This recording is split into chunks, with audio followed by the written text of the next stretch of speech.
திருமுழுக்கு யோவானை விட பெரியவர் எவரும் தோன்றியதில்லை. மத்தேயு எழுதிய தூய நற்செய்தியிலிருந்து வாசகம்.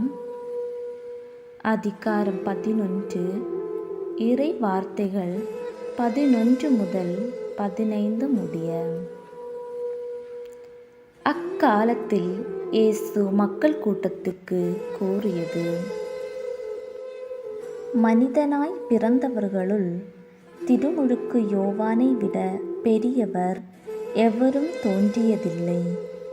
ஆயினும் விண்ணரசில் மிக சிறியவரும் அவரினும் பெரியவரே என நான் உங்களுக்கு உறுதியாக சொல்கிறேன்.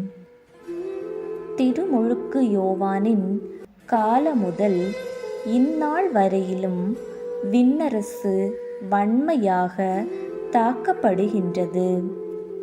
தாக்குகின்றவர்கள் அதை கைப்பற்றிக் கொள்கின்றனர்.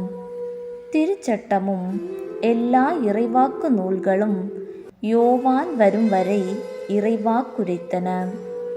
உங்களுக்கு விருப்பம் இருந்தால் வரவேண்டிய எலியா இவரே என ஏற்றுக்கொள்வீர்கள். கேட்க செவியுள்ளோர் கேட்கட்டும். ஆண்டவரின் அருள்வாக்கு. கிறிஸ்துவே உமக்கு புகழ்.